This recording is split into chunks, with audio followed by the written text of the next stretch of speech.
Ya, sering-seringlah dalam kondisi yang lapar. Lebih afdol lagi ketika dia bisa berpuasa, puasa Daud. Penyebab hati itu kena penyakit adalah dengan fudul ta'am.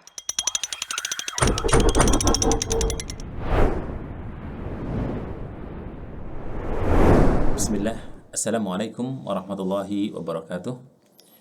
Alhamdulillah bi ni'matil iman, alhamdulillah bi ni'matil Islam, walhamdulillah bi ni'matil hidayah, walhamdulillah bi ni'matil Qur'an wa sunnah.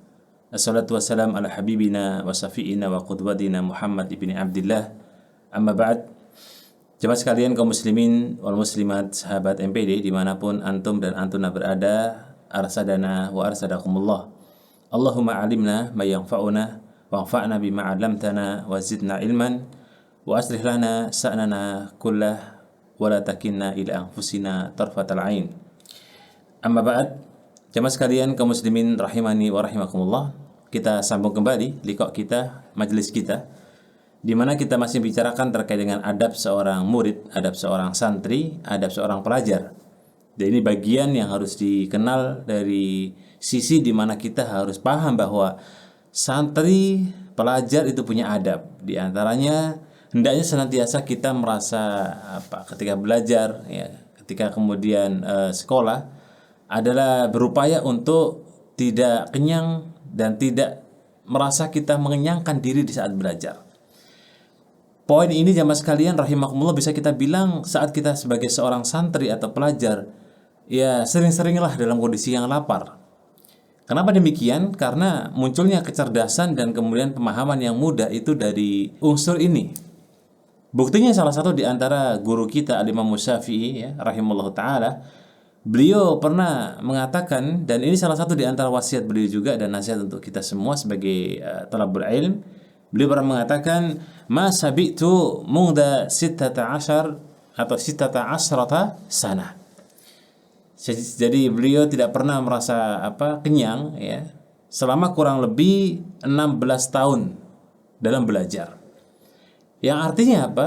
Dalam kondisi beliau perutnya yang mungkin kosong dengan nasi, kemudian beliau tidak rakus akan makan, ini ternyata bagian daripada munculnya kecerdasan.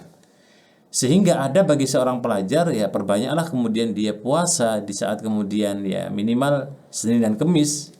Lebih afdol lagi ketika dia bisa berpuasa puasa Daud, ya.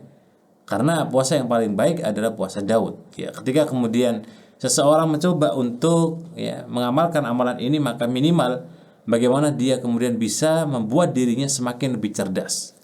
Kita pun juga teringat dalam salah satu di antara perkataan yang terdapat dalam diwan daripada Ibnu Ar-Rumi rahimallahu taala, beliau pernah mengatakan begini, "Fa inna da'a aktsaru ma tara yakunu minat ta'am aw sarab." Jadi bukankah kamu lihat bahwa orang yang banyak makan, banyak minum itu ya membuat mereka ini kena penyakit, ya.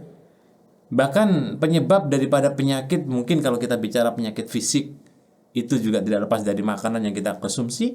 Begitu pula bagaimana kemudian penyakit hati karena adanya kemudian rasa kenyang, itu pun juga kemudian membuat kita mudah untuk berbuat maksiat. Oleh karena itu Ibnu Qayyim Al-Jauziyah rahimahullah ta'ala, beliau mencantumkan dalam kitab Tazkiyatun Nufus wa Tarbiyatuha wa Adillatuh, di mana salah satu di antara penyebab hati itu rusak, penyebab hati itu kena penyakit adalah dengan fudul ta'am.